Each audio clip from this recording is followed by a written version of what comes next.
Roast ചെയ്താണോ വെച്ചേക്കുന്നത്? Roast ചെയ്താണ് വെച്ചേക്കുന്നത്. അപ്പോൾ എന്നിട്ട് അടിച്ച് വെച്ച് വേവിക്കാം. നമ്മൾ കുറച്ചൊരു വേവിച്ച് അപ്പോൾ കുറേ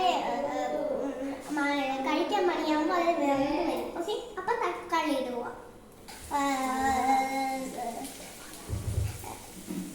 ഒരു വീതം വെന്തിട്ടുണ്ട്, അതുകൊണ്ട് ഞാൻ തക്കാളി ഇടുക.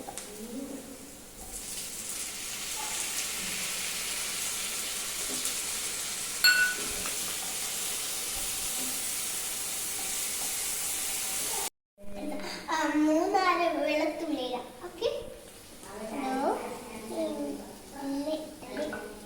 കുറച്ച് അണ്ടിപ്പരിപ്പ് 3 ഏലക്ക കേട്ടോ. എന്നിട്ട് നന്നായിട്ട് ഇളക്കി കൊടുക്കാം. ഓക്കെ, നന്നായിട്ട്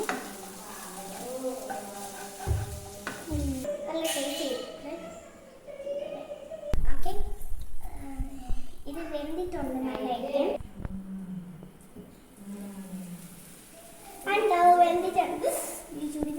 വെന്തിട്ടുണ്ടേ ഇതുകൂടെ പറയാം പറഞ്ഞു. ഇത് വെന്തിട്ടുണ്ട് നല്ല. അപ്പം നമ്മൾ മിക്സിയിലിട്ട് അരയ്ക്കുക.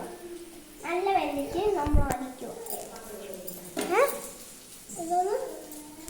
ഇത് നല്ല വെന്തിട്ടുണ്ട്, നല്ല മണം. എന്നിട്ട് നമ്മൾ മിക്സിയിൽ അരയ്ക്കും. പിന്നെ ചൂടാറിയിട്ട് ഇനി നമുക്ക് ഇതെല്ലാം മിക്സിയിൽ അടിച്ചെടുക്കാം. ഇനി നമുക്ക് നല്ലതായിട്ട് മിക്സിയിൽ അടിച്ചെടുക്കാം. ഇനി നമുക്ക് ശേഷം ബട്ടർ ഇട്ട് കൊടുക്കാം. അടിച്ചിങ്ങനെ കുട്ടറിയില്ല, ഇങ്ങനെ കുട്ടറിയില്ല.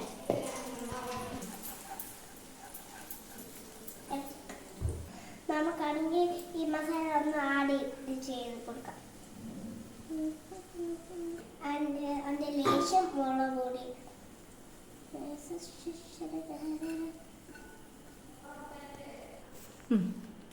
ഇനി ആവശ്യത്തിന് നമുക്ക് ലേശത്തിന് ഉപ്പിടാം.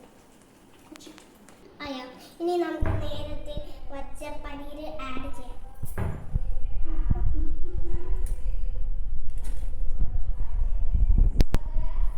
കുറച്ച് ക്രീം ആഡ് ചെയ്യാം.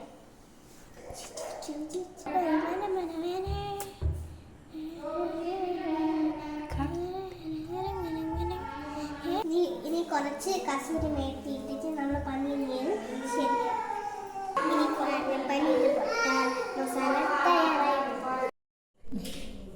എമ്മി, ഇത് പനീർ ബട്ടറും ചപ്പാത്തിയും നല്ല തയ്യാറായി. കണ്ടോ, ചപ്പാത്തി പനീർ